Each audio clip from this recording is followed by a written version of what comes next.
Halo Sobat Kompa dimanapun kalian berada, apa kabar? Berjumpa lagi dengan saya Andreas Baok yang beralih profesi dari tukang gali kubur, sekarang jadi tukang ngomongin film.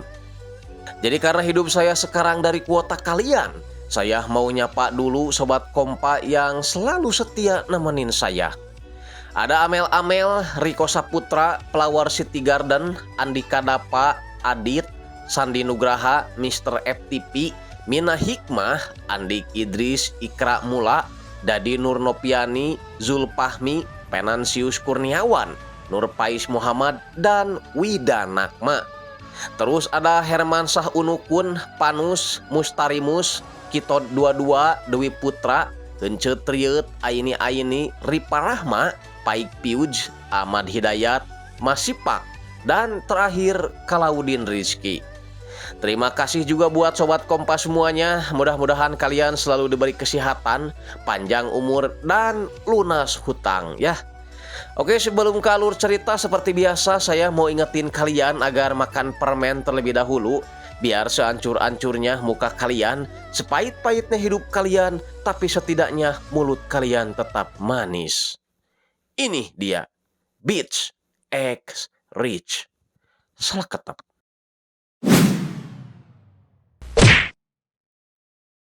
Di awal drama, kita akan bertemu dengan seorang wanita bernama Kim Hye-in. Dia tergolong anak miskin, makanya setiap pulang sekolah, dia selalu bekerja paruh waktu di sebuah minimarket. Scene kemudian beralih ke segelintir warga yang sedang berdemo di depan gerbang sekolah elit bernama Chongdam High School karena sekolah ini tak menerima murid sembarangan, intinya harus kaya. Walaupun ada murid bansos, maka murid itu harus kuat jadi bahan bulian. Selain pamer odong-odong, tas branded, makan dengan sendok mewah, atau juga beli motor mahal, para murid di sekolah ini juga tak tanggung-tanggung kalau memberi hadiah sama pacarnya. Beli baju sweater aja harganya sama dengan beli angkot. Wajib. Kayaknya orang tua mereka pada pesugihan semua ini. Perkenalkan wanita ini namanya Baik Jena. Dia adalah anak konglomerat sekaligus murid yang paling berpengaruh di sekolah ini. Dia dipanggil guru karena dianggap telah melakukan perundungan terhadap para murid bansos yang masuk sekolah ini. Padahal ayah Jena dan petinggi sekolah sudah menandatangani surat anti perundungan di sekolah. 여기 증거까지. Namun tiba-tiba para murid lainnya masuk ke ruangan itu untuk membela Baik Jena.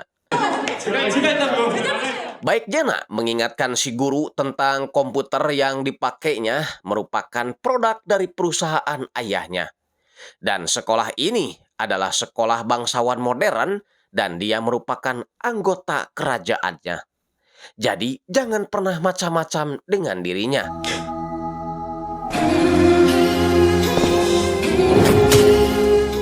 Ya, seangkuh-angkuhnya Baik Jena, suatu saat pasti akan mendapatkan musuh yang sepadan. Dan inilah orangnya yang nanti akan melawan Baik Jena, tidak lain dan tidak bukan dialah Kim Hye-in. Tapi sebelum lanjut, Shin terlebih dahulu akan mundur ke 3 bulan sebelumnya ketika Hye-in masih bersekolah di sekolah Senwo. Pulang sekolah, Hye-in naik bis sambil melihat-lihat berita tentang sekolah elit bernama Chongdam High School. Lalu turun di komplek perumahan elit untuk memberikan les privat kepada salah seorang murid SMP yang kelak ingin bersekolah di sekolah elit tersebut.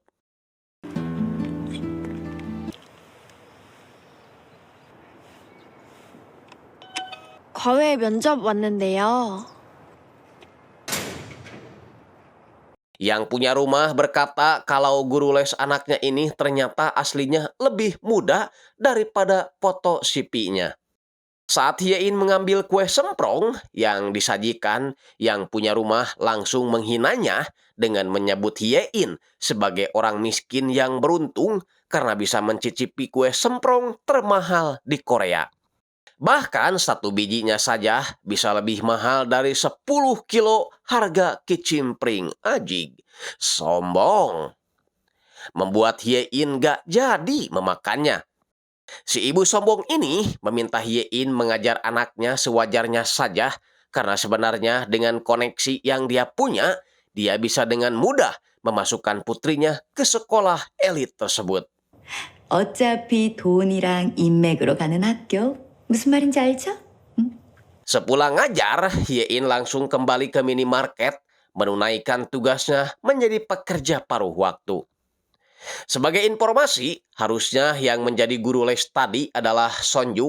Ini dia orangnya, tapi karena Hye-in butuh uang tambahan, makanya Sonju berikan saja tugas itu kepada Hye-in.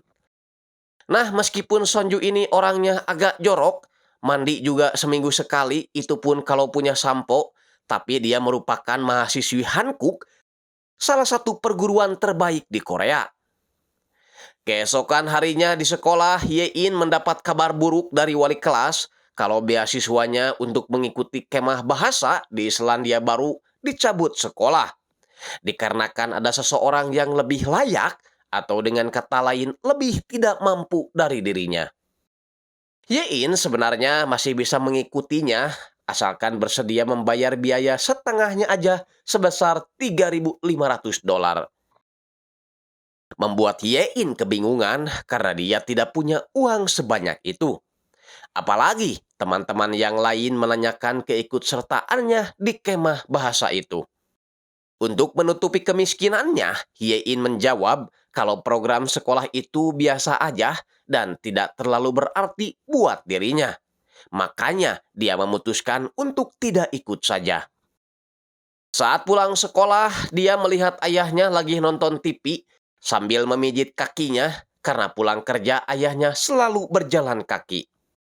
Hye-in menyarankan agar sang ayah naik taksi saja kalau pulang, toh biayanya juga gak mahal-mahal amat. Tapi ayahnya berkata kalau orang tuh harus hidup sesuai dengan kemampuannya. Hye-in tambah kesel karena kakaknya hanya bisa bermalas-malasan tidur di kamar dirinya. Besoknya sepulang sekolah, Hye-in kembali mengajar les, tapi anak bernama Naeon ini malah asik foto-foto memperlihatkan tas barunya di depan Hye-in.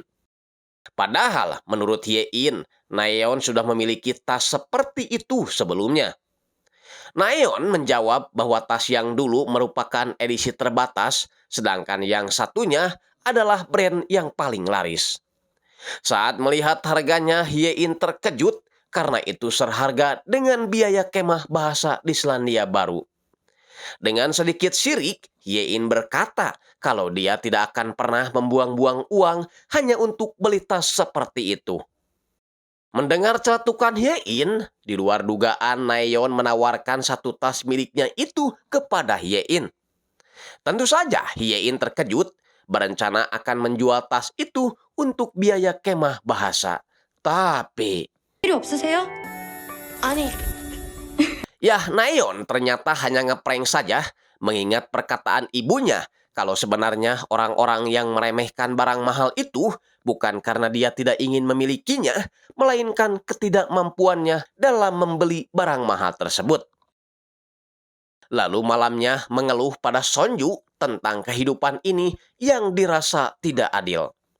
Tapi Sonju menanggapinya dengan santai aja sambil menceritakan teman kampusnya yang terlihat kaya tapi tak mau disebut orang kaya. Membenarkan kalau hidup ini tidak adil dan kotor bagi orang seperti Hye-in yang selalu mengharap balasan atas kerja kerasnya. 그냥 치사한 구석이 있다. 너처럼 아등바등 열심히 사는 정도. 뭐야. Seperti biasa, besoknya sepulang sekolah, Hye-in kembali pergi ke rumah besar itu untuk mengajar Naeon. Bosan menunggu anak manja itu belum juga nongol-nongol, Hye-in iseng-iseng mengambil tas yang kemarin, memfotonya, lalu mengupload ke sosial medianya dengan caption, "Apa bagusnya sih tas seperti ini? Kok harganya bisa mahal?" Tak lama kemudian, Naeon pulang dan Hye-in langsung menyimpan kembali tas itu di lemarinya. Tak diduga foto uploadan di sosial medianya itu viral di sekolah, sehingga teman-temannya menyangka kalau Hye-in hanya pura-pura miskin, padahal dia adalah anak orang kaya. 차상이었다는 것도 어이가 없는데. 공짜로 지원받아서 가는 주제에 찐 부자였으면서 그동안 왜 내숭 떨었냐? Karena penasaran, Hye-in pun segera masuk toilet lalu membuka Instagramnya. Dan benar saja banyak orang yang mengomentari postingannya itu. Bahkan pengikut di sosial medianya pun meningkat drastis. Hal itu membuat teman-temannya penasaran, ingin bertanya langsung apakah benar Hye-in adalah anak orang kaya. Dengan hakul yakin, Hye-in menjawab bahwa dia sebenarnya adalah 사실 나 금수저야. Nah, karena udah terlanjur ngaku jadi orang kaya nih, si Hye-in sengaja datang ke rumah Nayeon lebih awal karena dia ingin mengupload foto-foto baru di sosial medianya dengan barang-barang hasil pinjam. Boa edan. Kita beralih ke sekolah Cheongdam. Geng berlian pimpinan baik Jena kini sedang menginterogasi para siswa bansos karena dia mengira merekalah yang melaporkan perundungannya selama ini kepada guru BP. Saat melihat orang yang dicintainya ikut diinterogasi, Do-eun langsung pergi meninggalkan gengnya. Salah satu murid bansos bernama Min Sol mempertanyakan alasan kenapa mereka diinterogasi seperti ini, padahal mereka benar-benar sering dibully. Baik Jena pun langsung berdiri, menyuruh teman-teman gengnya agar nyebur sendiri karena mereka tak becus menginterogasi. Kemudian menjawab pertanyaan si Min Sol apa kesalahan mereka. 그렇게 태어난 게 잘못이잖아. Sementara itu, Hye-in lagi-lagi dikomentari teman-temannya karena sekarang Hye-in lebih sering mengupload barang-barang branded di sosial medianya. Mereka ingin kali-kali Hye-in memakai barang brandednya itu ke sekolah. Karena dirasa gak mungkin, untungnya Hye-in teringat dengan cerita Sonjun waktu itu tentang temannya yang orang kaya tapi tak mau disebut kaya. 아반떼를 끌어도 놀라운 자기는 태어나서 용돈을 받았어 본 적이 한 번도 없대요. Hye-in yang terinspirasi dari kisah itu menjawab kalau dirinya sebenarnya tidak pernah diberi uang saku oleh orang tuanya dan belajar harus menafkahi dirinya sendiri. Sedangkan barang-barang branded yang selalu dipamerkan dirinya di Instagram merupakan pemberian wajar dari orang tuanya. Tapi sayang, dia tidak berniat membawanya ke sekolah karena itu akan mengundang pencuri untuk datang ke sekolah ini. Wow, pandai sekali berbohongnya Ratu Waduk ini ya. Pernyataannya itu membuat teman-temannya begitu mengagumi Hye-in, lalu menyarankannya mengupload lebih banyak postingan agar pengikut Hye-in tambah banyak dan bisa dapat tambah uang dari iklan serta sponsor. Jelas dong Hye-in langsung terkejut mengetahui kalau postingannya bisa menghasilkan uang. Balik lagi ke sekolah Cheongdam saat guru sedang menerangkan di depan, baik Jena malah enak-enak tidur di belakang. Guru bernama Hamin Hee ini langsung menegurnya karena dianggap itu tidak sopan. Namun di luar dugaan, meskipun tidak mengikuti pelajaran, On executive purpose is a trans and the ID case is wanting to ternyata dia sudah hafal dengan materi pelajaran itu, bahkan dia lebih fasih daripada gurunya. Membuat Hamin Hee langsung terdiam, mau marah tapi kan pinter. Sedangkan Hye-in lagi-lagi datang lebih awal ke rumah Nayeon, butuh uploadan agar dia bisa mendapatkan uang dari iklan di Instagram.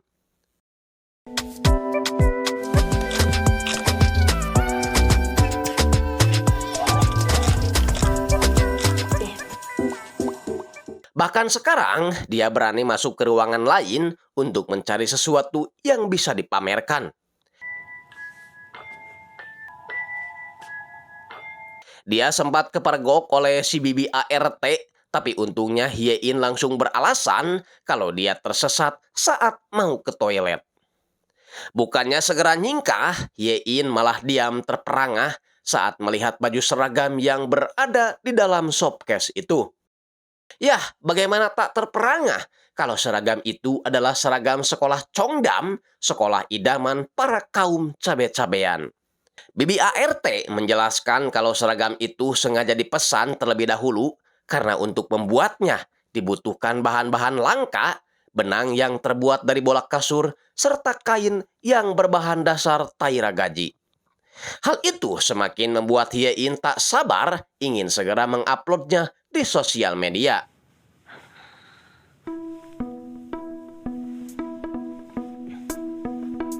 뭐라 걸리지?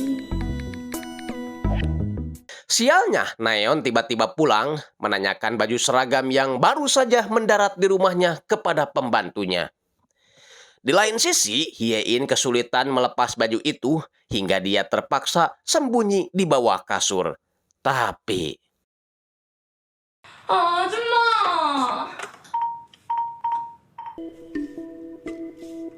Naeon yang membuka isi HP itu langsung terkejut melihat notifikasi Instagram Hye-in dipenuhi dengan komentar karena mengupload barang-barang yang ada di rumahnya. Karena udah tanggung ketahuan, Hye-in pun langsung minta maaf, baik soal identitasnya sebagai Sonju ataupun tentang uploadan sosial media yang selama ini dia lakukan. Untungnya, Naeon bersedia memaafkannya, tapi tentu saja hal itu tidaklah gratis.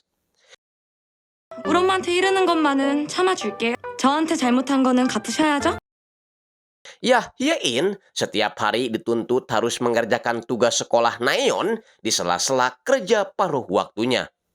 Dan Sonju yang gak tahu apa-apa terpaksa ikut membantu juga meskipun dia sedikit menggerutu karena gara-gara kelakuan konyol Hye-in dia jadi ikut sibuk ngerjain PR bocah SMP. Tak hanya mengerjakan PR, Hye-in juga harus nemenin Naeon belanja, lalu merapihkan semua baju yang terlihat acak-kadut di kamar Naeon. Bahkan koploknya lagi, Hye-in harus mengerjakan PR teman-temannya, padahal Hye-in sendiri sebentar lagi akan ujian. Pokoknya, tenaga dan pikiran Hye-in terkuras habis oleh tugas yang diberikan Naeon kepadanya. Besoknya saat mau ujian, Naeon tiba-tiba menelepon sambil nangis, menyuruh Hye-in untuk mengantarkan naskah ujian wawancara yang tertinggal di rumahnya. Jika tidak mau, maka dia akan bunuh diri dan melaporkan semua kebohongan Hye-in kepada ibunya. Alhasil, Hye-in pun terpaksa pergi ke rumah Naeon, lalu mengantarkan naskah itu ke sekolah Cheongdam. Namun setelah diberikan, naskah itu malah dibuangnya karena Naeon sengaja melakukannya hanya untuk senang-senang saja. Boa edan. Hal itu membuat Hye-in sedih, padahal dia sudah rela tidak mengikuti ujian hanya untuk mengambil naskah tak berguna itu. Saat sedang sedih seperti itu, datanglah seorang siswi sekolah Cheongdam bernama Dara menawarkan ikat rambut agar Hye-in bisa membasuh mukanya.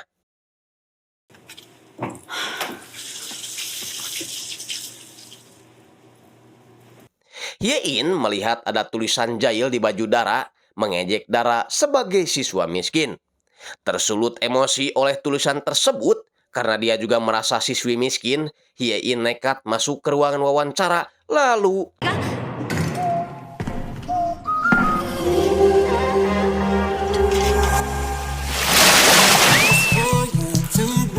넌 인성부터 갖춰야 돼. Oke Sobat Kopas, sebelum lanjut ke acara siraman tadi, terlebih dahulu kita flashback ke belakang saat Baek Jena dengan geng berliannya menginterogasi para murid bansos yang diduga melaporkan perundungannya kepada guru BP. Dan ternyata benar, Dara adalah salah satu siswi yang selalu dirundung oleh para murid kalangan atas. Perundungan yang selama ini diterima oleh para murid bansos membuat salah satu dari mereka bernama Min Sol nyerah, lalu memutuskan untuk keluar dari sekolah. Meskipun Dara menginginkannya untuk bertahan.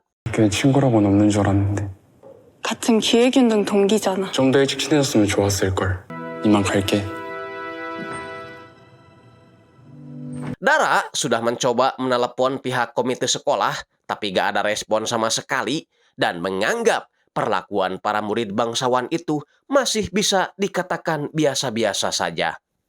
Jadi, tulisan yang ada di punggung Dara tersebut merupakan hukuman setelah dia dituduh melaporkan kelakuan Baek Jena bersama geng berliannya. Dara sih biasa saja karena dia udah terbiasa dengan hal semacam itu. Beda halnya dengan Hye-in yang langsung marah. Sebelum menyiram Nayeon, Hye-in sempat menanyakan ruang wawancara itu kepada Baek Jena, tapi Baek Jena tak mau menjawabnya. Sampai pada akhirnya dia mendatangi pusat informasi sambil membawa ember, menanyakan di manakah tempat wawancara itu dilakukan. Setelah diberitahu, Hye-in langsung masuk ke dalam dan... 뚱이고 지랄이고 넌 인성부터 갖춰야 돼. 엄마한테 다 이를 거야. Mendapat kabar anaknya dimandiin di ruang wawancara, sang ibu langsung memarahi habis-habisan Hye-in di depan umum. Apalagi saat direktur sekolah memberi bocoran kalau kejadian tadi akan mempersulit Nayeon diterima di SMA Cheongdam. Membuat ibu Nayeon langsung mengancam akan mempersulit hidup Hye-in jika anaknya sampai gak bisa masuk ke SMA Cheongdam. Semua perbuatan Hye-in itu rupanya sudah diketahui pihak sekolah dan diancam akan dikeluarkan dengan tuduhan kasus pemalsuan identitas, membuat onar di sekolah lain, dan juga pencurian barang-barang berharga. Tak hanya itu, Hye-in juga terus mendapat gunjingan dari teman-temannya karena mereka merasa ditipu oleh pengakuan Hye-in sebagai anak orang kaya. Di tempat lain, sepasang kekasih Woo-jin dan Min Hyul-hee penasaran dengan anak yang memakai baju seragam Cheongdam, tapi mereka sama sekali belum pernah melihat wajah siswi ini secara langsung. Baek Jena yang melihat akun itu pun nampak jijik, berkata kenapa orang-orang miskin macam ini selalu ingin pamer di sosial media, padahal dirinya yang benar-benar anak sultan malah merasa biasa saja. Tapi tak lama kemudian, akun Hye-in itu pun langsung terkunci karena banyaknya komentar negatif. Namun meskipun demikian, hal itu tak menyurutkan teman-temannya untuk terus memojokkan Hye-in. 아, 개웃겨 걸까? 이슈였던 거 생각하면. Tak lama setelah itu, Nayeon memberi pesan ancaman akan mengadukan Sonju juga ke jalur hukum karena dia sudah berani meminjamkan kartu identitasnya kepada Hye-in. Jelas dong Hye-in panik, berniat segera meninggalkan ruang kelas, tapi... Ya, salah satu temannya meminta Hye-in untuk meminta maaf terlebih dahulu kepada teman-temannya. 가난한 주제에 금수저인 척해서 됐어?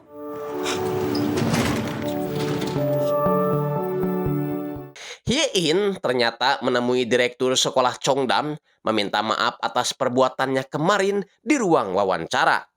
Berharap si direktur bisa memaafkannya lalu menerima Nayeon sebagai murid sekolah Cheongdam. Si direktur menjawab harusnya Hye-in meminta maaf kepada Nayeon beserta keluarganya karena kedatangan Hye-in kemari sama sekali tak akan mengubah keputusan pihak sekolah. Menyuruh ajudannya untuk mengeluarkan Hye-in. Sebelum pulang, Hye-in meminta izin dulu pada ajudan si direktur kalau dia ingin pergi dulu ke toilet. Secara kebetulan, di toilet wanita itu ada murid yang sedang ngudud bernama Lee So-mang. Tapi karena ada suara wanita yang sedang nangis, So-mang langsung keluar secara diam-diam.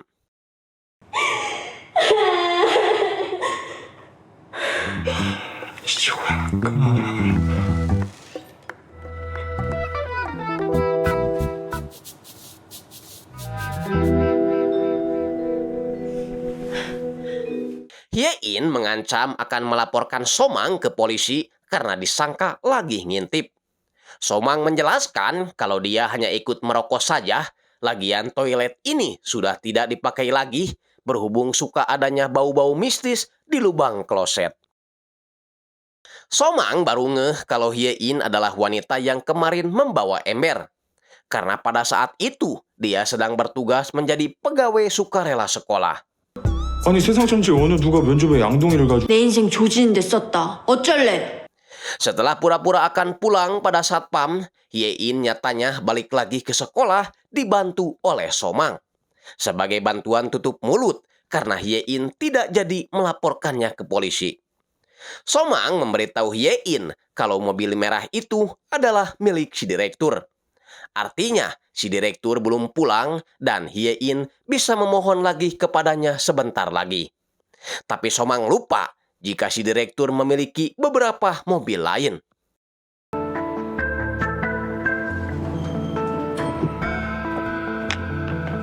가끔 타는 세컨카도 있는데 말을 해줬어야 되나?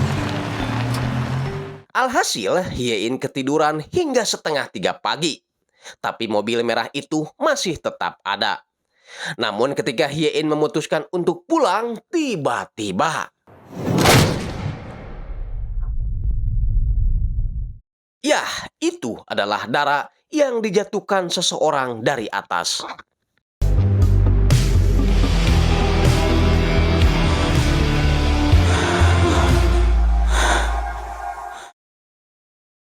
Tragedi itu langsung tembus ke telinga si direktur, di mana ajudannya memberitahu kalau jatuhnya korban bukan atas kehendak sendiri, melainkan sepertinya ada seseorang yang mendorongnya. Tapi si direktur santai aja, toh korbannya adalah siswi bansos, menyuruh ajudannya menghapus CCTV, sedangkan dia akan membuat pernyataan jika tragedi itu dilakukan korban semata-mata sudah tidak kuat lagi menanggung beban akademik.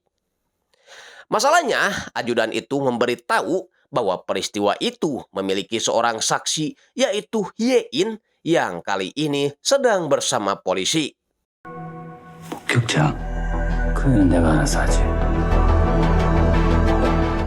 Hye-in juga mengiyakan pertanyaan polisi bahwa dia melihat seseorang di atas gedung setelah jatuhnya Dara. Setelah dijadikan saksi mata, Hye-in berniat pulang dulu ke rumah, bahkan ketiduran di dalam bis karena kurang tidur. Sesampainya di rumah, Ibu Nayeon tiba-tiba sudah ada di depan rumahnya bersikap ramah. Bagaimana tidak? Karena katanya si direktur akan menerima Nayeon di sekolah Cheongdam asalkan dapat persetujuan dari Hye-in. Wah, ada apa ini? Jangan-jangan ada udang di balik cangcut. Ibu Nayeon memohon agar Hye-in bicara yang baik-baik tentang Nayeon pada si direktur agar Nayeon bisa sekolah di sana. Berjanji akan membersihkan nama Hye-in di sekolahnya dan menganggap kalau semua ini hanyalah salah paham saja. Ya, wajar sih kalau orang-orang kaya ingin menyekolahkan anaknya di sekolah Cheongdam. Selain karena gengsi, mereka juga kemungkinan besar akan mendapatkan koneksi baru bisnis mereka. Karena yang bersekolah di sana hampir 90% adalah para konglomerat. Di rumah, Hye-in mendapat omelan dari ayahnya karena semalaman dia tak pulang-pulang. Bukannya merasa bersalah karena sedang stres, Hye-in malah meminta sang ayah agar tidak ikut campur karena dia akan menyelesaikan masalahnya sendiri. Lagian, percuma aja ngomong, toh ayahnya tak akan bisa diandalkan karena dia sama sekali gak punya koneksi. Hye-in dibuat terkejut saat dia sedang mengisi baterai HP-nya karena banyak sekali noti pesan dan panggilan tak terjawab di HP-nya. Bukan karena ditagih pinjol, melainkan pesan dari si direktur sekolah Cheongdam yang menyuruhnya untuk menelepon balik biar semuanya sama-sama untung. 여보세요? Entah apa yang mereka bicarakan, yang jelas Hye-in langsung pergi setelah berbicara panjang lebar dengan si direktur. Sementara itu, Min Sol menjenguk Dara di rumah sakit, lalu bertanya apakah ada murid lain yang menengok Dara selain dirinya. Ibu Dara menjawab, pernah ada seseorang, bahkan mengaku kalau dirinya adalah teman dekat Dara. Membuat Min Sol bingung, karena setahu dirinya murid bansos yang bersekolah di Cheongdam jarang sekali memiliki teman. Kita beralih ke sekolah Cheongdam, seorang murid bernama Do-eun terlihat berdiri di depan garis polisi tempat kejadian Dara terjatuh. Sedangkan Somang yang lagi bertugas menjadi anggota sukarela coba menerangkan tentang sekolah Cheongdam kepada calon murid yang sudah memenuhi syarat. Tapi dia gak banyak ngomong soal fasilitas sekolah. Dia hanya mengingatkan kalau di sini masih berlaku strata sosial di antara para murid. Dengan kata lain, yang terpenting di sini adalah kekayaan dan juga koneksi yang orang tua mereka miliki. Jadi, jika orang tua murid memiliki kekayaan yang sedikit, apalagi masuk ke sini lewat jalur pendidikan kesetaraan seperti halnya Dara dan Minsol, maka murid tersebut harus kuat mental dan juga tahu diri. Satu lagi info penting yang harus calon murid tahu, bahwa di sini ada seorang ratu dari golongan berlian yang tidak lain adalah Baek Jena. Tak ada seorang pun murid di sini berani melawannya karena orang tuanya memiliki kekayaan yang luar biasa dan koneksi yang tak bisa dilampaui oleh orang tua lainnya. Jadi, jangan coba-coba mengusiknya jika nasib si calon murid tak ingin berakhir seperti Dara. Di ruangan berbeda, terlihat seorang murid kalangan atas sedang membuli seorang siswa dari kalangan rendah. Tapi koploknya, si direktur sama sekali gak peduli dan dia malah menyapa murid kalangan atas tersebut karena bapaknya merupakan koneksinya juga. Nyir, gak kebayang kalau saya sekolah di sana ya, pasti habis dibully juga. Karena pekerjaan ayah saya hanya sebagai calo, Sobat Kompak. Calo jual beli laut dan senjata nuklir. Doen tak sengaja melihat kertas daftar para murid baru yang akan masuk ke sekolah Cheongdam, di mana 2 di antaranya masuk lewat jalur pendidikan kesetaraan, dan salah satunya adalah Kim Hye-in. Di sekolah Sonwo, para murid yang belum tahu Hye-in akan pindah sekolah menyangka kalau Hye-in akan mengundurkan diri. 야 김혜인, 넌 끝까지 네가 뭘 잘못했는지 가난을 부끄럽게 생각한 네 행동이 잘못이고 쪽팔린 짓이라고. Namun mereka sangat terkejut saat mendengar kabar bahwa Hye-in akan pindah ke sekolah Cheongdam.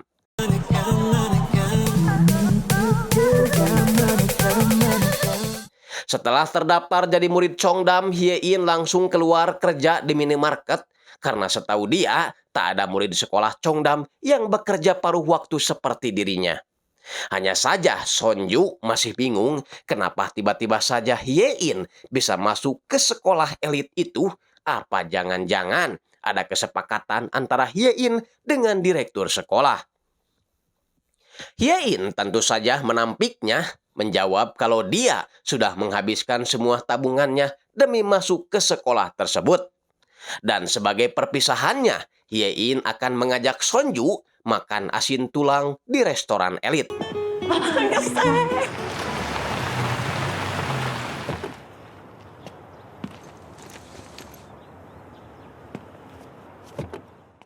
Setelah seragamnya tiba, Hye-in memaksakan diri belanja sepatu mahal untuk menopang penampilannya ketika sekolah nanti. Dan karena dia lagi pakai seragam elit, maka gayanya pun harus terlihat seperti orang kaya. 이건 100이 넘을 텐데? 요 상품 가격이 140. 알아요. 그냥 이걸로 주세요. Padahal biasanya kalau di emperan dengan harga segitu, dia bisa membeli 10 pasang sepatu. Tanpa Hye-in sadari, terlihat seseorang terus mengawasi dirinya. Hingga tak lama setelah itu, 저는 장식으로도 말로만 죄송하면 다야? Hye-in yang khawatir dengan sepatu emennya kenapa-napa, langsung membersihkannya di toilet.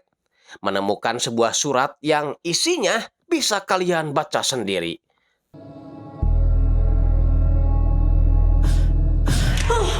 Yakin kalau ini pasti perbuatan perempuan itu, segera mencarinya keluar.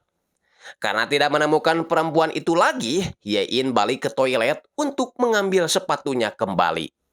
Sialnya, sepatu itu sudah tidak ada di tempat. Lalu tiba-tiba muncullah seseorang memakai sepatu yang sama dengan sepatu miliknya. Dan itu adalah Baek Jena. Hye-in yang belum tahu siapa Baek Jena terus menuduhnya sebagai pencuri, bahkan berani menjambak rambutnya. 누가 햇소를 어딜 그냥 가? Sebelum lanjut, ada baiknya kita mengetahui dulu kejadian sebelum pergelutan itu terjadi. Jadi, di toko yang sama saat Hye-in belanja sepatu, di ruang berbeda kebetulan Baek Jena juga sedang membeli sepatu. Tapi tentu saja dengan pelayanan berbeda karena Baek Jena membeli sepatu dengan pelayanan VIP. Coba kalau beli dalaman pasti lebih asik nih. Tiba-tiba saja dia merasa kesal karena harus bertemu dengan guru sekaligus calon ibu tirinya yaitu Ha Min-hee. Jena kesal karena menganggap Ha Min-hee mencintai ayahnya hanya untuk memperoleh kekayaan ayahnya saja. Bukan tanpa alasan, Jena mencontohkan baju yang akan dibeli oleh Ha Min-hee ini, yang harganya jauh lebih mahal dibandingkan dengan gajinya sebagai guru. 내가 너네 같은 것들을 왜 인간이야로 취급하는 줄 알아? 불쌍하기라도 봐줬지. Tak lama setelah itu, ayahnya menelepon, tapi dia gak mau ngangkat. Karena dia menduga akan dimarahi ayahnya setelah tadi ngomelin Ha Min-hee. Jadinya, dia menyuruh asistennya pulang duluan, sementara dia pergi ke toilet, menangis sambil menenangkan diri sejenak. Namun setelah keluar, Hye-in ujuk-ujuk menuduhnya pencuri, dan inilah yang terjadi. 뭐야? 우리 학교 교복? 이럴 땐 보통 발뺌부터 하는 게 순서 아닌가? 내가 누군 줄 알고. 학교에서 웬만하면 내 눈에 띄지 마. 어딜 그냥 가! 너 뭐야? 이게...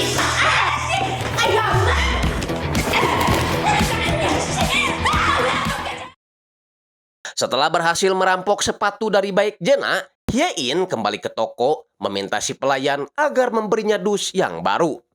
Tapi si pelayan menolak, kecuali Hye-in mau mengeluarkan uang yang tidak sedikit untuk mengganti dusnya. Alhasil, karena udah tidak punya uang lagi, Hye-in terpaksa membungkusnya dengan kantong kresek. Lain halnya dengan Jena, yang terpaksa pulang nyeker karena sepatunya dibegal Hye-in plus hidung yang mimisan. Kita beralih ke si Do-eun yang diam-diam masuk ke ruang kerja ayahnya dan melihat ada berkas Hye-in di mejanya. Tapi saat mau keluar, dia malah berpapasan dengan ayahnya yang ternyata si direktur. Untungnya Do-eun tidak panik, pura-pura habis meminjam buku bacaan. Lalu bertanya kenapa ayahnya baru pulang. Ayahnya menjawab kalau dia habis nyelesain masalah Lee So-mang, anak seorang pastur. Berharap anaknya tidak berteman dekat dengannya di sekolah. Entah apa yang sudah dilakukan Lee So-mang karena wajahnya terlihat habis dipukuli. Singkat cerita, hari pertama masuk sekolah pun tiba. Hye-in dengan sepatu emennya melangkah masuk ke sekolah impiannya itu. Saking komplitnya fasilitas di sana, Hye-in menyebut dirinya sedang berada di dunia baru.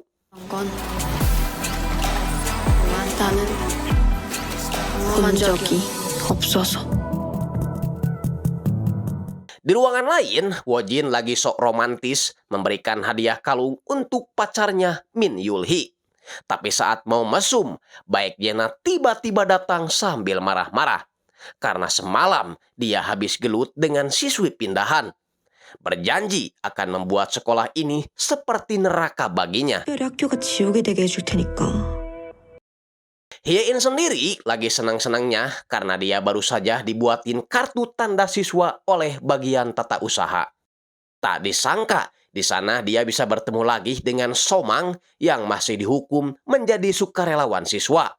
Lalu mengajak Hye-in untuk berkeliling sekolah. Tapi 누구시죠? dengan gaya yang sok cool ala-ala Panglima Tiangpang, Do-eun mengajak juga Hye-in ikut bersamanya. Jadinya mereka berdua rebutan ingin membawa Hye-in. Di luar dugaan, Hye-in memilih ikut bersama Do-eun, tapi hal itu tak sedikit pun membuat So-mang kecewa. Justru dia menganggap kalau Hye-in adalah orang yang menyenangkan. Do-eun mengajak Hye-in ke taman, rupanya hanya untuk memberi nomor kontaknya saja kalau Hye-in mengalami kesulitan di sekolah ini. Setelah itu, Hye-in pun kembali masuk ke dalam sambil melihat-lihat Instagram Do-eun, di mana salah satu fotonya memperlihatkan dua tangan berbeda dengan gelang yang sama. Artinya, Do-eun sudah memiliki kekasih. Lagi asik-asiknya kepoin sosmed si Do-eun, tiba-tiba. Hanya saja tabrakan itu sepertinya tak asing buat dirinya. Apa jangan-jangan orangnya sama dengan yang menabraknya di mall? Namun yang paling mengejutkan adalah saat Hye-in membuka isi lokernya. Ya, itu adalah sepatu emen dirinya disertai dengan salam ancaman. Sadar kalau sepatu yang dia pakai bukanlah miliknya.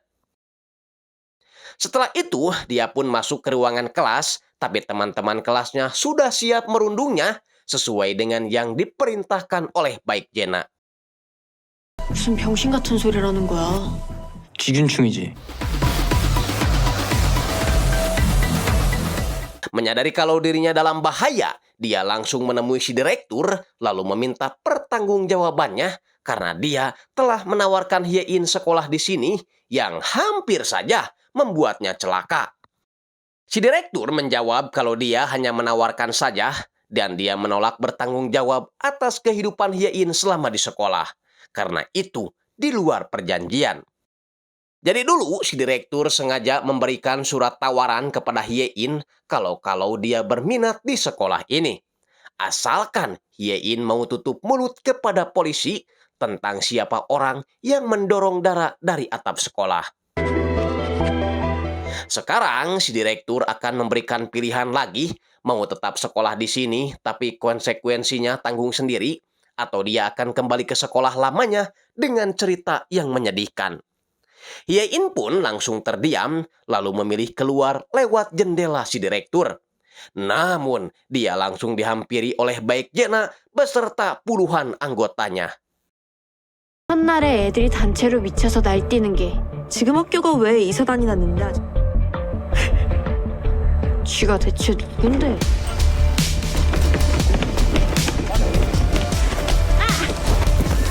나 백진한테 걸린 이상 Setelah mengetahui kalau orang yang ada di hadapannya adalah Baek Jena, dia baru sadar kalau dia sudah berhadapan dengan orang yang salah. Karena setahu dia, Baek Jena adalah seorang remaja paling berpengaruh di Korea. 됐다. Membuat hidung Baek Jena langsung mimisan. Saat Hye-in tidak tahu lagi harus ngumpet di mana, tiba-tiba seseorang menariknya masuk ke dalam ruangan dan wanita tersebut bernama Oh Si-eun. Tak hanya itu, Oh Si-eun juga memberi pinjaman sepatu karena Hye-in sudah kehilangan sepatunya. Hye-in lalu mengucapkan terima kasih, tapi dia harus buru-buru keluar, takutnya Oh Si-eun jadi kena masalah gara-gara menolong dirinya. 우리까지 나서서 찾을 필요가 있나? Hye-in yang ketakutan karena dia terus diincar oleh geng berlian, coba meminta bantuan pada Do-eun. Karena Do-eun sudah berjanji akan membantunya jika Hye-in dalam kesulitan. Tapi masalahnya, dia sudah ketahuan dan para murid kelas atas itu pun bersiap merundung Hye-in. Entah setan apa yang merasuki Hye-in karena tiba-tiba saja dia berani loncat ke lantai bawah. Untungnya keburu ada Do-eun yang menyelamatkannya. Wajib, kayak di film-film aja ya. Penyelamatan Do-eun itu membuat semuanya terkejut, tak terkecuali Baek Jena. Kenapa Do-eun mau melindungi siswi dari kalangan bawah? Apa karena dia mencintainya? Jika dugaannya benar, maka apa yang diucapkan Ha Min-hee juga benar kalau cinta sebenarnya tidak memandang strata sosial. Secara kebetulan ayahnya menyuruh Jena untuk makan siang bersama, tapi Jena langsung gak nafsu makan setelah melihat Ha Min-hee ada juga di sana. Ayahnya sengaja mengundang makan agar Baek Jena bisa lebih dekat dengan calon ibu tirinya. Tentu saja Jena tak suka hingga adu bacot pun terjadi. Ha Min-hee berusaha menenangkan sambil berkata bahwa sekarang mereka tidak boleh saling membenci karena sebentar lagi mereka akan jadi keluarga. Memberitahu Jena bahwa sebentar lagi dia akan memiliki adik. Jelas dong Jena terkejut. Kapan mereka membuat anaknya, kok dirinya bisa kecolongan? Sementara itu di atap sekolah, Do-eun dan Hye-in terlihat sedang ngobrol. Do-eun mengaku kalau dia adalah anak direktur sekolah ini. Kalau Hye-in mau, dia bisa membelikan baju baru buat Hye-in. Karena baju yang dipakainya terlihat sudah kotor. Seketika Hye-in teringat dengan masa kecilnya, di saat temannya ingin menjadi Cinderella, dia malah ingin jadi orang kaya.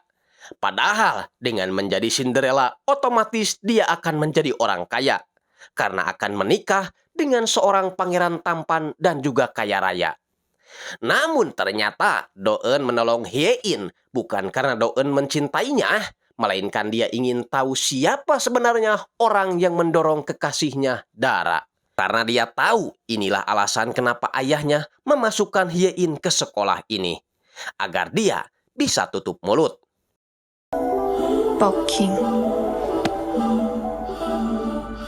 내가 그거 말해주면 넌 나한테 뭐 해줄 건데? Entah kesepakatan apa yang ditawarkan Hye-in kepada Do-eun, karena keesokan harinya mereka tiba-tiba saja naik mobil yang sama pergi ke sekolah.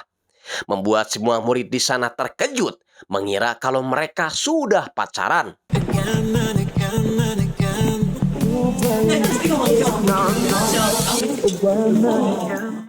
Hal itu dibenarkan oleh Hye-in saat trio ubur-ubur ini menanyakan kebenaran gosip itu. 니네들이 병신같이 네가 뭐라도 되느냐 김치국 마시게. Begitupun dengan Do-eun saat ditanya oleh Woo-jin dan juga Min Yul-hee. Jadi, waktu di atap, Hye-in setuju memberitahu siapa pelaku pembunuhan Dara kepada Do-eun. Tapi Hye-in berjanji akan mengatakannya nanti setelah semua rencananya dijalankan. Yaitu, dia ingin Do-eun berpura-pura menjadi pacarnya agar para murid kalangan atas tidak mengganggunya lagi. 너 하는 거 봐서. 사겨.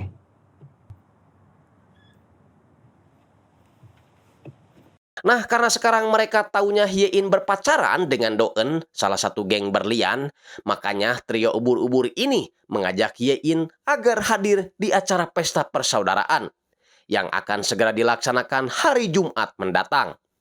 Sebenarnya, pesta itu hanya untuk siswi golongan atas saja, tapi mereka akan membuat pengecualian terhadap Hye-in karena sekarang Hye-in adalah pacar Do-eun. Ajakan itu pun Hye-in sampaikan pada sahabatnya Sonju, dan di luar dugaan, Sonju malah menyarankannya untuk datang karena itu adalah kesempatan buat Hye-in agar bisa berbaur dengan orang kaya. Siapa tahu Hye-in akan jadi banyak koneksi. Tapi masalahnya, Hye-in gak punya gaun untuk dipakai ke acara mewah itu. Makanya Sonju pun menyarankannya agar meminjam saja pada Nayeon. Dengan begitu, mereka pun pergi ke rumah Nayeon, dan Nayeon pun setuju meminjamkannya, asalkan Hye-in mau memberitahu dirinya tentang pesta kalangan atas itu, agar kelak dia juga bisa ikutan. Dan satu lagi, jangan sampai gaunnya kotor karena harganya sangat mahal. 깨끗하게만 입고 돌려주세요. 아줌마! Singkatnya, berbekal dari gaun pinjaman, Hye-in pun menghadiri pesta wanita itu meski dengan perasaan canggung. 가까워지는 거.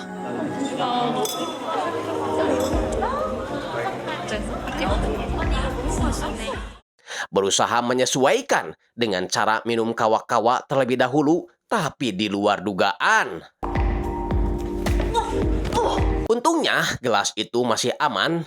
Min Yul-hee datang mengulurkan tangannya bersamaan dengan kehadiran Baek Jena yang menjadi pusat perhatian. Lalu setelah itu, baju pinjaman itu akhirnya tak terselamatkan lagi. Yakin kalau ini adalah pesta jebakan buat dirinya. Tak cukup sampai di situ, Baek Jena juga ikut menambahkan noda di baju Hye-in. Tak tanggung-tanggung, sebotol kawa-kawa dia tumpahkan ke gaunnya. Agar Hye-in tahu diri di mana posisi sebenarnya dia berada. 여기가 어디라고 감히 발을 들여? 네가 정령 덜쳐맞았지? 그러니까 제발 주제 파악 좀. Selesai acara pesta, Baek Jena menyuruh asistennya untuk memecat pembantu yang selalu membereskan kamarnya. Dari sini kita jadi tahu bahwa Baek Jena ini adalah orang yang tegas. Dia ingin memecat si pembantu gara-gara pembantu itu tidak tahu cara menyimpan kembali barang-barangnya. Karena menurutnya, orang dan barang jika tidak tahu posisinya di mana, maka bagi dia itu adalah sebuah kelancangan. Tak lama kemudian, dia melihat sebuah berita tentang makin pesatnya usaha ayahnya. Itu dikarenakan adanya cinta sejati dalam diri pimpinan Hamyum Group itu. Karena gak mau ibunya tambah terluka karena pemberitaan ini, besoknya Baek Jena datang ke rumah ibu kandungnya yang ternyata lagi abok karena terlalu banyak minum tuak. Ibunya lalu menyinggung soal kehamilan Haminki yang konon kata Paraji dia akan memiliki anak laki-laki. Itu akan membuat ayah Jena senang karena dia akhirnya memiliki pewaris.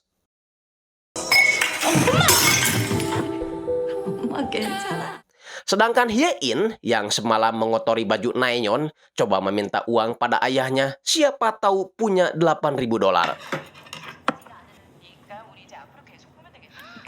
마침 어제가 월급날이라 다행이네. Hal itu menyulut emosi sang kakak karena uang sebanyak itu sama dengan gaji ayahnya selama 6 bulan. Hye-in tambah pusing karena Naeon hanya memberinya waktu 1 bulan saja untuk mengganti gaunnya yang telah kotor. Dan jika tidak, maka dia akan melaporkannya kepada ibunya. Iseng-iseng Hye-in membuka Google, melihat latar belakang orang-orang yang semalam datang ke pesta. Ada si Enung, putri pengusaha kaos Sangsang, peringkat 80 orang terkaya di dunia. Terus ada si Liang Hong, pemilik perusahaan JK, artinya Jojodog dan Corsi, dia punya perusahaan mebel terbesar di Korea. Selanjutnya ada si Aing Karna, putri artis terkenal Korea Selatan, yaitu Oh-on. Pokoknya malam itu merupakan pertemuan akbar bagi para anak orang kaya. Nah, Sobat Kompak, ternyata Naeon sengaja memberi pinjaman gaun kepada Hye-in karena dia sudah join dengan Baek Jena untuk menjebaknya. Tak lama setelah itu Do-eun datang, protes kenapa Baek Jena melakukan itu. Bukankah anak miskin juga sama dengan mereka yang pada akhirnya akan mati juga?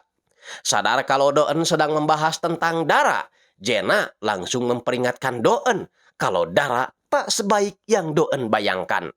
Lebih baik dia mati sebelum nasib Do-eun berakhir seperti ibunya. Saya belum tahu apa maksudnya, yang jelas kali ini Somang terlihat senyum-senyum sendiri melihat Hye-in dipermalukan di acara pesta. Secara kebetulan Hye-in lewat di depannya menemui seorang pria di pinggir jalan. Somang yang curiga mereka melakukan bisnis perentoyan langsung menegur si pria, bahkan hampir memukulnya.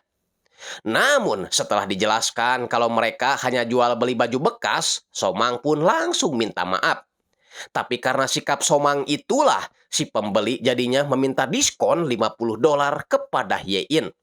Membuat Hye-in tambah kesel aja. Hye-in pun curhat tentang malam itu pada Somang, dan sebagai uang ganti rugi karena telah dipotong $50, Somang pun mengantarnya pulang, anggap saja sebagai ongkos taksi. Besoknya di sekolah, Hye-in kembali dirundung oleh teman-teman sekolahnya, sama halnya dengan yang dilakukan mereka terhadap Dara.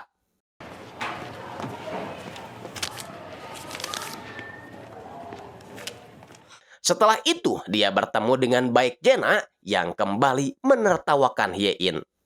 Hye-in merasa aneh dengan apa yang dilakukan orang-orang kaya seperti Baek Jena yang selalu menghabiskan waktu dan tenaganya hanya untuk merundung orang-orang miskin seperti dirinya. Karena mungkin akan lebih baik jika Jena dan yang lainnya menganggap Hye-in tidak ada saja agar mereka sama-sama bisa fokus dalam belajar. Tapi Jena tak suka kepalsuan, dia ingin Hye-in keluar dari sekolah ini. Dan sebagai kompensasinya, dia akan membayar uang ganti rugi gaun itu kepada Naeon. Jena akan memberi waktu 1 minggu agar Hye-in memikirkannya. 맞지?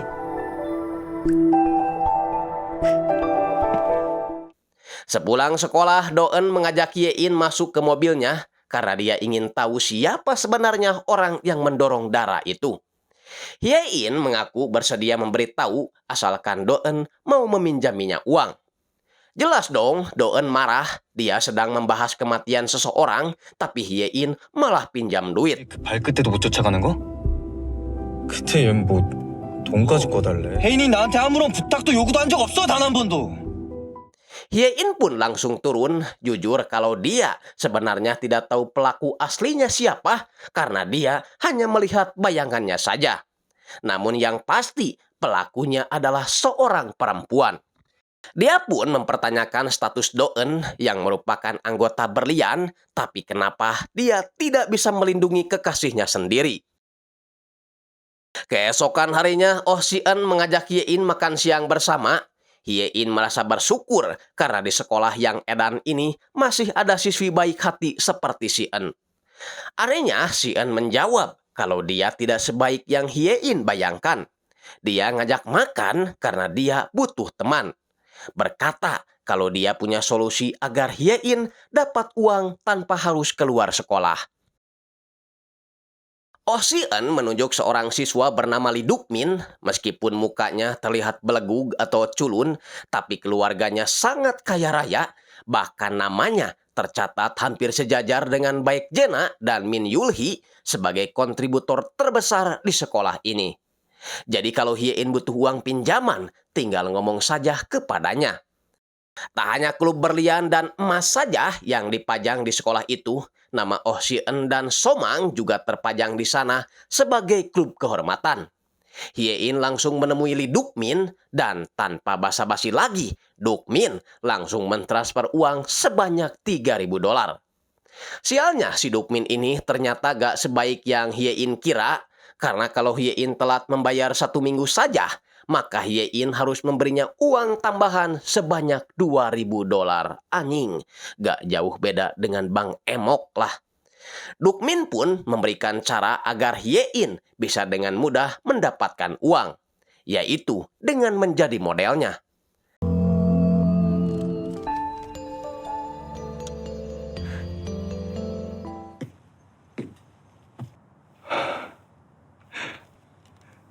되게 좋아. 자존심이 밥 먹여주냐고. 아무것도 아니다. Duk-min berjanji akan membayar $5.000 jika Hye-in bersedia ganti baju di hadapannya. Dan karena Hye-in lagi butuh uang, ya terpaksalah dia nurut. Sementara itu, di rumah sakit untuk pertama kalinya Doen mengunjungi Dara. Merasa bersalah karena sebelum kejadian mereka sempat bertengkar dulu akibat Dara tak mau Doen ikut campur ke dalam masalahnya. 누가 널 그렇게 힘들게 해? 차라리 말을 해주던가. 내가 뭘 더 할까? Doen kemudian memeriksa CCTV sekolah di ruangan ayahnya, tapi sayang file CCTV hari itu sudah dihapus. Curiga, jangan-jangan ayahnya mengetahui siapa pelakunya. Di tempat lain, Wojin tengah merayu kekasihnya Min Yul-hee agar mau melepas segelnya di hari jadian mereka.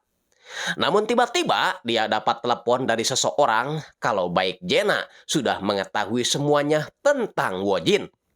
Wojin pun langsung marah, mengancam orang tersebut. Jika sampai Min Yul-hee juga tahu, maka dia akan membunuhnya. 근데 백제는 또 어떻게 하는데? 이거 유리도 알게 되면 그때 넌 진짜 나한테 뒤지는 거야. Ya, entah ada rahasia apa antara Wojin dan Baek Jena. Yang jelas di malam yang sama, Hye-in bermimpi tentang kejadian malam itu saat Dara memberikan sebuah kalung kepada dirinya. Bahkan kalung itu sempat Hye-in akan pakai ke acara pesta tapi gak jadi. Takut orang-orang mengenalinya.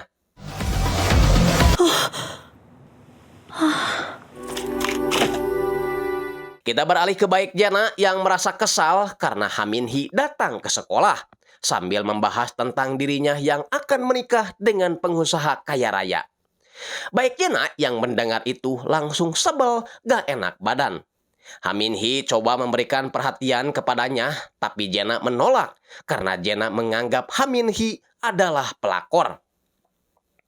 Beda dengan sebelumnya selalu lemah lembut, kali ini Ha Min-hee membalas perkataan Jena dengan sedikit peringatan, mengingatkannya bahwa sebentar lagi dia akan jadi ibunya dan akan melahirkan seorang pewaris buat ayahnya.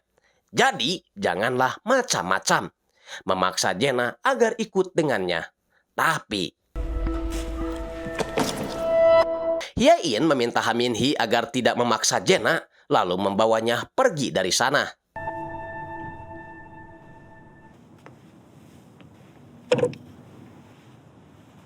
Sialnya, setelah ditolong, Jenna malah menyuruhnya pergi karena dia tidak suka dikasihani.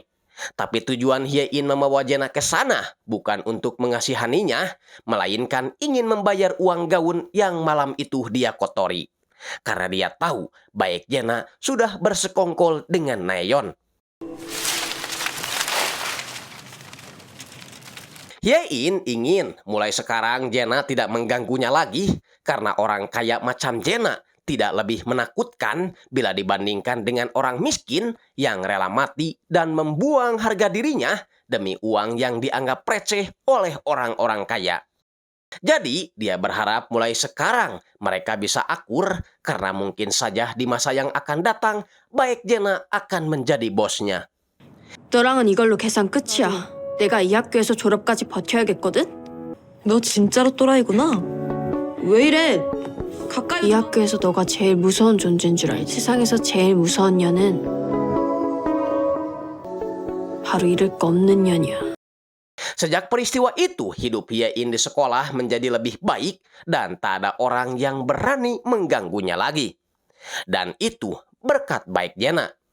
Masalahnya, kali ini dia terus dipaksa Do-eun agar mengatakan siapa sebenarnya orang yang mendorong Dara.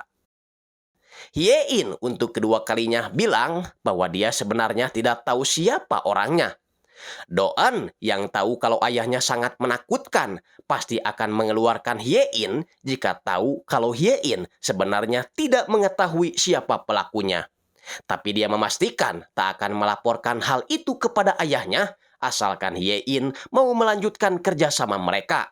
Sampai dia tahu siapa orang yang mendorong Dara. Namun yang paling membuat Hye-in takut adalah saat dia menerima pesan video yang memperlihatkan ketika dirinya bersedia mengganti pakaian di hadapan Dukmin. Sementara itu, baik Jenna bertanya pada sahabatnya Min Yul-hee apakah benar setelah lulus nanti dia akan menikah dengan Woo-jin. Karena menurutnya Min Yul-hee itu terlalu baik buat Woo-jin.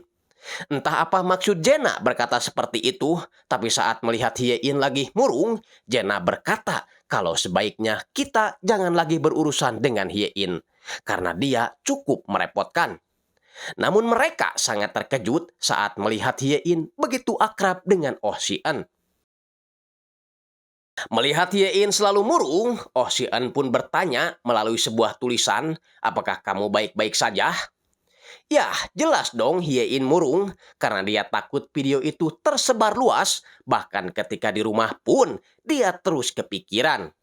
Hanya saja saat tak sengaja melihat tulisan yang ada di kertas mall itu, dia baru sadar kalau tulisannya sama persis dengan tulisan Oh Si-eun saat menanyakan kabarnya di kelas tadi. Apa mungkin orang yang menerornya selama ini adalah Oh Si-eun? Teringat dengan perkataan Oh Si-eun waktu itu kalau dirinya tak sebaik yang Hye-in bayangkan. 내가 봤을 때 아니야. 그렇게 착한 애 아니야. Oh Si-eun sendiri kini sedang berada di rumah sakit untuk menengok Dara. Ibu Dara berkata kalau orang terakhir yang berkunjung ke sini adalah Do-eun. Si-eun lalu mendekati Dara sambil berkata apa yang Dara perbuat hingga Do-eun bisa mencintainya. Karena bagi Oh Si-eun, Dara tak jauh beda dengan roh jahat. Seandainya Do-eun tahu sifat asli Dara, mungkin Do-eun tidak akan mencintainya. Setelah itu, Oh Si-eun kembali melihat video Hye-in saat ganti baju di studio si Dokmin. Sambil tertawa, dia bilang, 넌 내 기대를 저버리지 않는구나. jadi setahun lalu sebenarnya Oh Si-eun ini adalah termasuk geng berlian, namun karena bapaknya mengalami kebangkrutan, nama Oh Si-eun pun dikeluarkan dari grup berlian. Dan hal itu mendapat ejekan dari teman-teman lainnya. Tak tahan dengan ejekan itu, Oh Si-eun kemudian menyemackdown temannya hingga datanglah baik Jenna yang langsung menamparnya.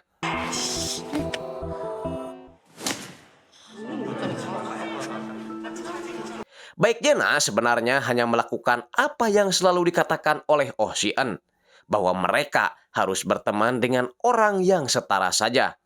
Dan karena kali ini Oh Si-eun telah bangkrut, maka sekarang Oh Si-eun bukan lagi temannya. Sejak peristiwa itu, Oh Si-eun jadi sering menyendiri, lalu diam-diam menaruh dendam terhadap Baik Jena. Kembali ke masa sekarang, tak sengaja mereka berdua bertemu, dan Baik Jena mempertanyakan kedekatan Oh Si-eun dengan Hye-in. Karena dia curiga Oh Si-eun telah merencanakan sesuatu. Baik Jena mengancam akan membongkar kejahatannya di masa lalu yang telah menyebabkan adiknya meninggal jika Oh Si-eun berani macam-macam dengannya. Tapi Oh Si-eun santai saja, toh tak ada bukti bahwa dia telah melakukan perbuatan itu.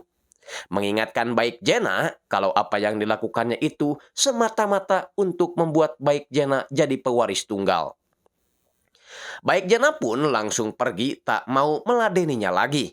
Tapi meskipun begitu, Jena tetap kepikiran dengan ucapan Oh Si-eun dulu kalau penderitaannya mungkin akan dialami oleh Baik Jena sendiri.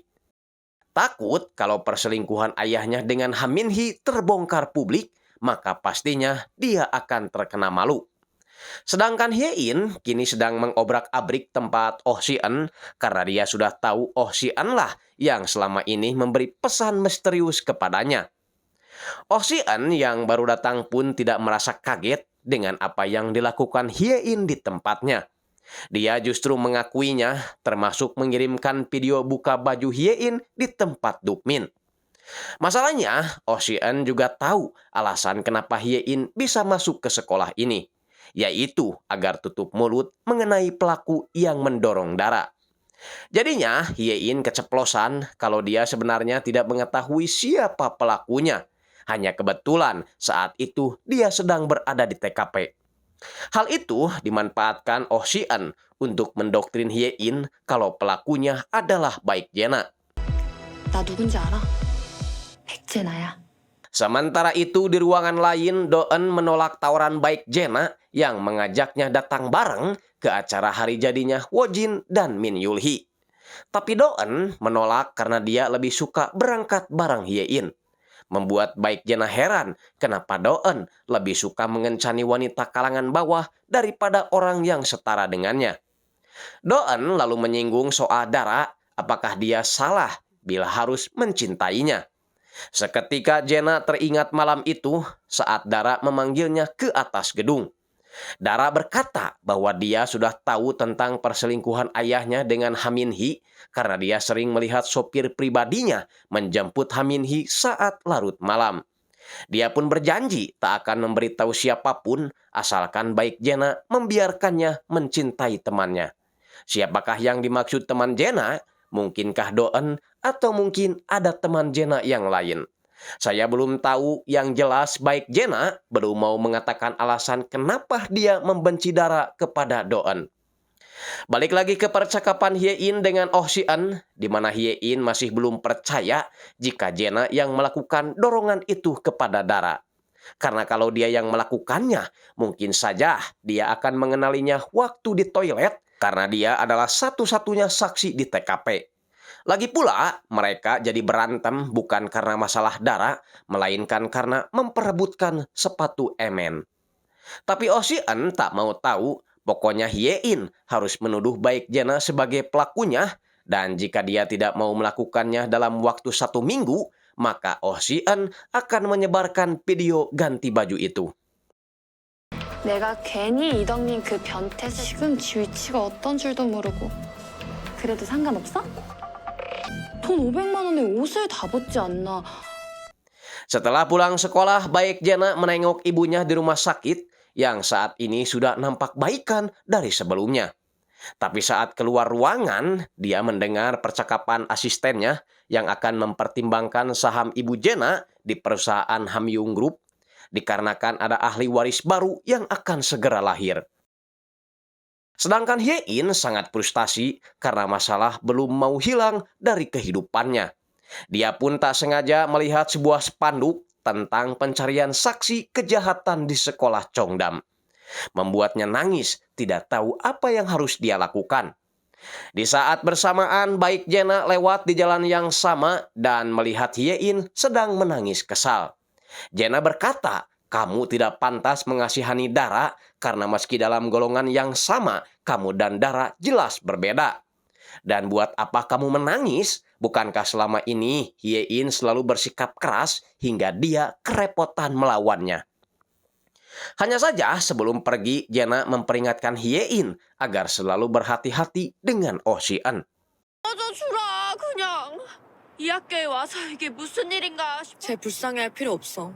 왜 꼴 같지도 않게 울고 난리야. 살갑게 구니까 더 재수없어. 네가 오죽 미친년 같으면 내가 다 포기하겠냐. Besoknya Hye-in meminta bantuan Do-eun untuk meminjam ruang privasi kelompok berlian. Di sana dia dan Do-eun menggeledah seluruh laci agar dia dapat menemukan flashdisk si Lee Duk-min mengenai video ganti bajunya.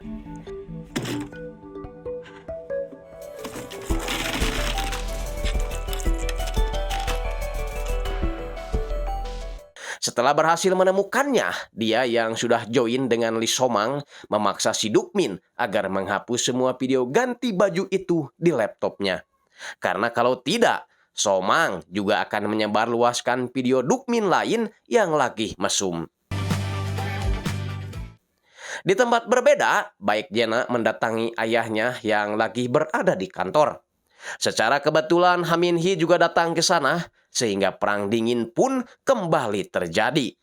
Baik Jena mengingatkan kalau dirinya tidak akan berhenti melawan. Kita balik lagi ke Hye-in. Di tengah gempuran teror yang diberikan Oh Si-eun kepadanya, dia coba membuka flashdisk yang bertuliskan Dara. Saat menontonnya, Hye-in terkejut karena Dara terlihat berbuat esek-esek dengan Woo-jin.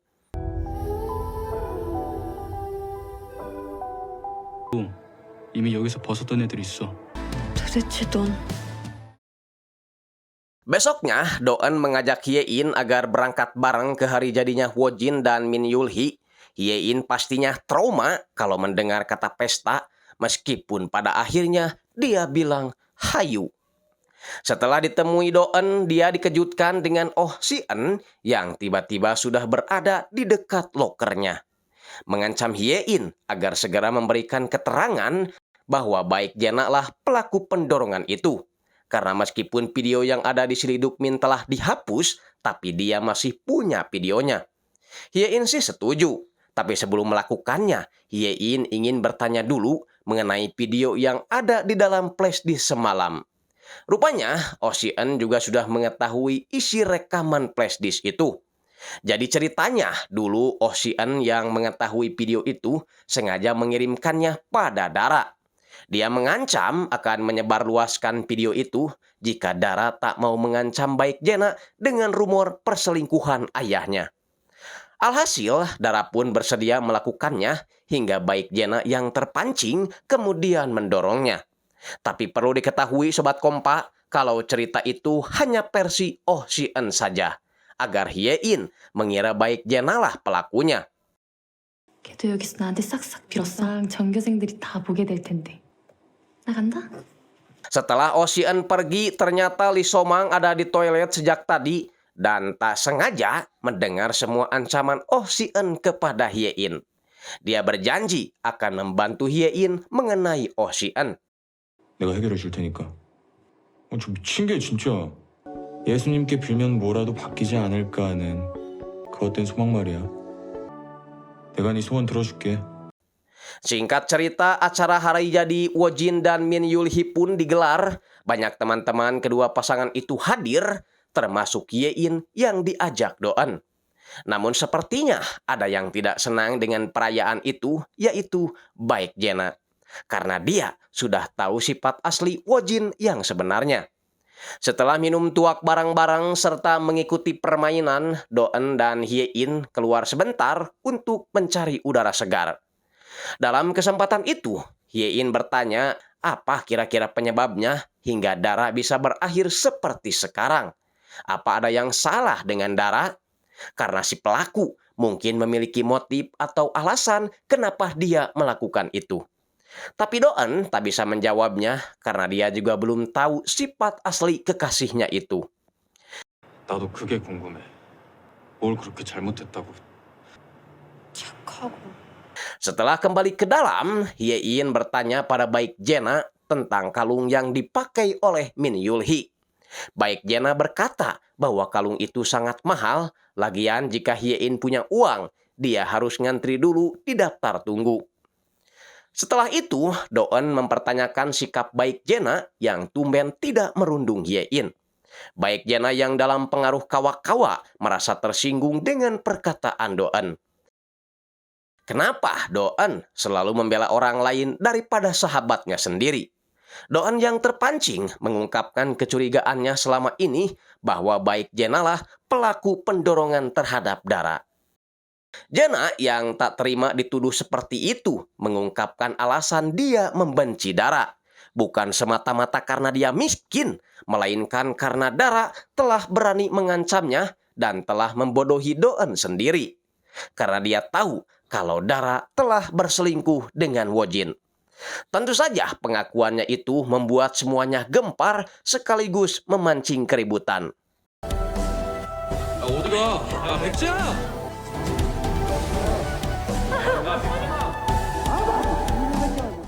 Nah, mungkin kalian masih ingat ketika Wojin menerima telepon dari orang misterius yang mengatakan kalau Baek Jena sudah mengetahui semuanya. Dan si penelepon itu rupanya Dara. 민유리가 이 사실을 알게 되면 Baek Jena yang tak terima dengan kelakuan si Dara menyuruhnya agar tidak mempermainkan Do-eun, kemudian berhenti main-main dengan semua teman-temannya. Ya, di sini kita jadi mengetahui alasan kenapa Jena selalu bertindak seolah-olah dia adalah wanita kejam. Karena dia ingin melindungi teman-temannya.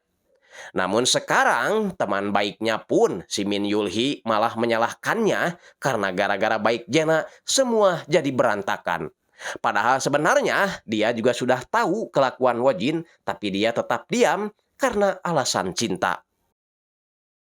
Dalam keadaan sedih seperti itu, tiba-tiba Hye-in masuk ke dalam mobilnya dan meminta tumpangan. Alhasil, Baek Jena pun mengantarnya pulang, sekalian Hye-in ingin memperlihatkan sesuatu kepadanya. Ini kali pertama Hye-in mengajak orang lain ke kamarnya, begitupun dengan Jena yang baru kali ini masuk ke rumah orang Kismin.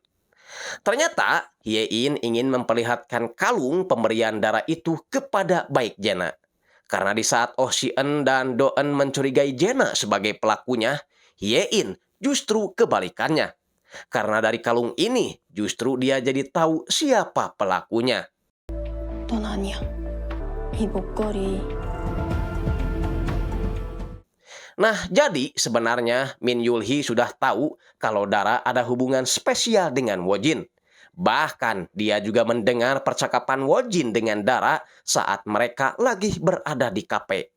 Saat tahu kalau mereka akan ketemuan di atap sekolah, Min Yul-hee langsung mendahului Wojin untuk memberikan pelajaran kepada Dara.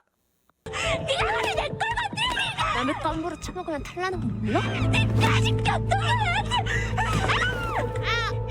야, 근데 걔가 뭔데 그래? Sebelum terjatuh, Dara sempat menarik kalung itu hingga kalung tersebut berada di tangannya.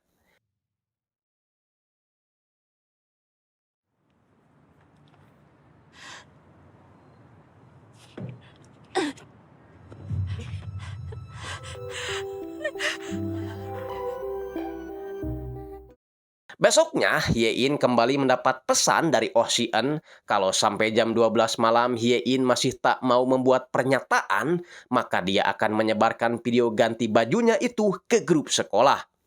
Malam pun tiba, Oh Si-eun sudah berada di gedung sekolah, meminta Hye-in agar segera membuat pernyataan kalau pelaku pendorongan itu adalah Baek Jena.